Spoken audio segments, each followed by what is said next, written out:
کیا آپ یہ جاننا چاہتے ہیں کہ آپ کے سامنے موجود انسان کے ذہن میں کیا چل رہا ہے، وہ کیا چیزیں سوچ رہا ہے؟ تو دوستو، ایسا ممکن ہے کہ آپ نے کبھی سوچا ہے کہ ایک موبائل سے دوسرے موبائل میں ڈیٹا کیسے منتقل ہو جاتا ہے؟ فائلز کو ٹرانسفر کرنے والی لہریں ہمیں نظر کیوں نہیں آتی؟ کیا آپ نے کبھی سوچا ہے کہ دوسری جگہ بیٹھے شخص سے ہونے والی گفتگو موبائل کے ذریعے ہم تک کیسے پہنچ رہی ہوتی ہے؟ کیا ایسا نہیں ہو سکتا کہ آواز کے سگنلز کی طرح کسی شخص کے ذہن میں چلنے والی سوچ کے سگنلز بھی ہم حاصل کر لیں؟ تو ہاں دوستو، ایسا ممکن ہے۔ دوسروں کے دماغ کو پڑھنا ممکن ہو چکا ہے۔ اس عمل پر ایکسپیریمنٹ کا آغاز 1882 میں ہو گیا تھا، پر آج کے میری نفسیات فیڈرل WH نے اس پر کام کی شروعات کی۔ فیڈرل کا خیال تھا کہ اس کا طریقہ پہلے استعمال ہونے والے طریقے سے بہتر طور پر کام کر سکتا ہے۔ تو دوستو، مائنڈ ریڈنگ کے اس عمل کو ٹیلی پیتھی کہتے ہیں۔ اکثر ہمارے ساتھ ایسا ہوتا ہے کہ ہم ایک شخص کے بارے میں کچھ ٹائم سے سوچ رہے ہوں اور ایک دن اچانک اس کی کال آ جائے، یا کبھی ایسا بھی ہوتا ہے کہ ایک ہی وقت میں دو افراد کے منہ سے ایک ہی بات نکل جاتی ہے۔ ایسا خود بخود نہیں ہوتا، بلکہ آپ کے ذہن ایک دوسرے کے ساتھ کمیونیکیٹ کر رہے ہوتے ہیں۔ آپ کبھی کسی کے بارے میں بات کر رہے ہوں اور وہ آ جائے اور آپ کہتے ہوں کہ ابھی آپ کے بارے میں ہی بات ہو رہی تھی۔ ہمارے ذہن ایک دوسرے کے ساتھ کنیکٹڈ ہوتے ہیں، جیسے موبائل سم کے ساتھ اور سم سگنل ٹاور کے ساتھ۔ اسی طرح ہمارے ذہن بھی آپس میں کنیکشن رکھتے ہیں۔ لیکن سوال یہ پیدا ہوتا ہے، اس کنیکشن کو اپنے مفاد میں کیسے استعمال کیا جائے؟ تو دوستو، ہمارا دماغ دو حصوں پر مشتمل ہوتا ہے، ایک کانشیس مائنڈ یعنی شعوری دماغ، اور دوسرا سب کانشیس مائنڈ یعنی لاشعوری دماغ۔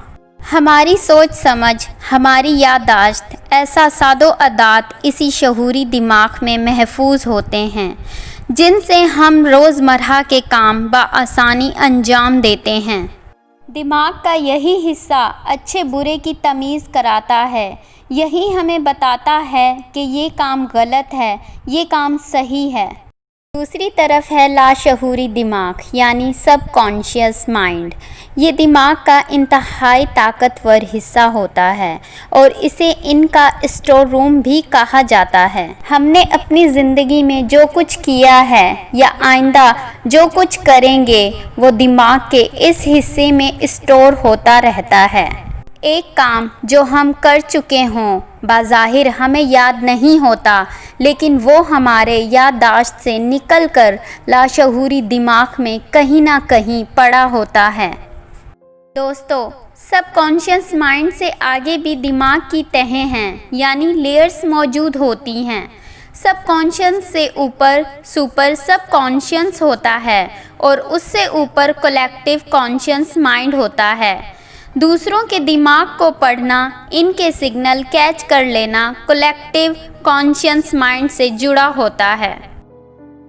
اگر آپ کلیکٹیو کانشیس مائنڈ کے لیول تک پہنچ گئے تو آپ ضرور دوسروں کا دماغ پڑھ سکیں گے اور کسی بھی انسان میں اپنے پیغامات بھیج پائیں گے۔ جی ہاں، یقیناً ایسا ہو سکتا ہے۔ کئی لوگوں نے یہ کام کر کے بھی دکھائے۔ ابھی حال ہی میں USA لیڈ ریسرچر نے اس پہ ایک کامیاب تجربہ کیا ہے۔ انڈیا میں ایک شخص کا فرانس میں موجود ایک شخص سے بغیر کسی ٹیکنالوجی سے برین ٹو برین کنیکشن بنایا گیا ہے، جو کہ کامیاب رہا اور دونوں نے ایک دوسرے کو دماغ کے ذریعے پیغامات بھیجے۔ ٹیلی گراف نے اس خبر کو شائع کیا ہے تو ہم کسی کو دیکھ کے یہ اندازہ لگا لیتے ہیں کہ اس کا موڈ کیسا ہے۔ اگر وہ خوش ہے تو ضرور کوئی خوشی کی بات سوچ رہا ہوگا، تو اگر وہ اداس ہے تو ضرور کوئی غم والی بات سوچ رہا ہوگا۔ اس تصویر کو دیکھیں، اسے دیکھ کے لگتا ہے یہ غمگین ہے، لیکن یہ ایگزٹ کیا سوچ رہا ہے، یہ جاننے کے لیے اور اس کا دماغ پڑھنے کے لیے آپ کو کولیکٹیو کانشنس مائنڈ کے لیول تک پہنچنا ہوگا۔ آپ ایسا کر سکتے ہیں، آپ کسی کا دماغ پڑھ سکتے ہیں اور اس تک اپنے پیغامات بھیج سکتے ہیں۔ اس کا طریقہ ہے اپنے دماغ کے زیرو تھاٹ میں گھسنا۔ زیرو تھاٹ میں کیسے گھسا جائے؟ اس کے لیے آپ کو 2 پریکٹس کرنی ہوگی اور ان کے ذریعے اپنے سب کانشنس مائنڈ تک پہنچنا ہوگا۔ اس کے لیے آپ کو کرنا یہ ہے کہ کسی ایسے وقت میں جب تنہائی ہو، جب آپ کو کوئی ڈسٹرب کرنے والا نہ ہو، کسی الگ کمرے میں یوگا پوزیشن میں بیٹھ جانا ہے۔ لائٹ اگر آن ہے تو آف کر دیں یا بالکل ڈم کر دیں اور ماحول ایسا ہو کہ آپ بہت آرام دہ محسوس کر رہے ہوں، جہاں کوئی شور نہ ہو، کسی کا ڈر نہ ہو کہ ابھی کوئی آ جائے گا، جہاں نہ گرمی فیل ہو رہی ہو نہ سردی، تو یوگا پوزیشن میں بیٹھ جانا ہے۔ آپ کی پوری باڈی یا مسلز بالکل ریلیکس حالت میں ہوں۔ اب نیکسٹ آپ نے کیا کرنا ہے، اپنی آنکھیں بند کر لینی ہیں اور ناک کے ذریعے بالکل آرام سے اور گہرے سانس لینے ہیں اور تھوڑی دیر سانس کو روک لینا ہے اور پھر خارج کرنا ہے۔ اپنے دماغ کی ہر سوچوں سے آزاد کر کے صرف اس مخصوص شخص کے بارے میں سوچنا شروع کریں جس کو آپ کوئی پیغام بھیجنا چاہتے ہیں۔ تقریباً 15 منٹ یہ سب کچھ کرنا ہے۔ اس کے بعد نیکسٹ اسٹیپ، اپنی آنکھیں کھول لیں، لائٹ آن کر لیں اور ایک وائٹ پیپر لے کے اس کے بالکل سینٹر میں روپے کے سکے جتنا گول سیاہ دائرہ کسی مارکر پین وغیرہ سے بنا لیں۔ اس کے بعد اس پیپر کو سامنے دیوار پر زمین سے اتنی ہائٹ پہ چپکا دیں جیسے آپ سر کو اوپر یا نیچے کیے بغیر بالکل سامنے اسے دیکھ سکیں۔ پیپر دیوار سے لگانے کے بعد تقریباً اسے 6 فٹ کے فاصلے پہ آرام دہ حالت میں بیٹھ جائیں اور پیپر میں موجود سیاہ دائرے میں اپنی نظریں جما دیں، بغیر پلکیں جھپکائے، جتنی دیر آسانی سے ہو سکے۔ اس دائرے کو دیکھتے رہیں۔ یہ پریکٹس آپ نے جتنا عرصہ تک جاری رکھنی ہے جب تک آپ کو اس دائرے کو دیکھنے کا درمیانیہ کم از کم 1 گھنٹے تک نہ ہو جائے۔ اس طرح آپ روزانہ یہ 2 پریکٹس کریں۔ پہلی پریکٹس پیغام رسانی کی صلاحیت حاصل کرنے کی ہے اور دوسری ارتقاضے کی توجہ حاصل کرنے کی۔ کچھ ہی عرصے میں آپ کو اس پریکٹس کے فائدے نظر آنا شروع ہو جائیں گے۔ ان پریکٹس سے آپ میں اتنی انرجی آ جائے گی کہ آپ سب کانشینس ہو جائیں گے۔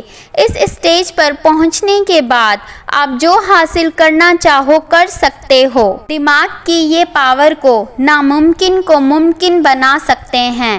اگر آپ اپنی پریکٹس جاری رکھیں تو آپ میں اتنی انرجی آ جائے گی کہ آپ سپر سب کانشینس انٹاگریس حاصل کر جاؤ گے۔ اور اگر آپ پھر بھی نہ رکے اور مسلسل لگے رہیں تو آخر میں آپ کی انرجی کولیکٹیو کانشینس کو چھو لے گی۔ یہی وہ لیول ہے جسے آپ دوسروں کے دماغ پڑھ سکتے ہو۔ آپ پڑھ سکتے ہو وہ کیا سوچ رہے ہیں۔ آپ یہ جان سکتے ہو کہ وہ آپ کے بارے میں کیا سوچ رکھتا ہے۔ آپ اس کے دماغ میں اپنی پسند کی سوچ پیدا کر سکتے ہو، یعنی اس کے دماغ کو بھی اپنے کنٹرول میں کر سکتے ہو۔ تو چلیں شروع ہو جائیں۔ پریکٹس کریں اور پریکٹس کریں، اپنی آبزرویشن پاور کو بڑھائیں اور وہ حاصل کر لیں جو دنیا میں کم لوگ حاصل کر پاتے ہیں۔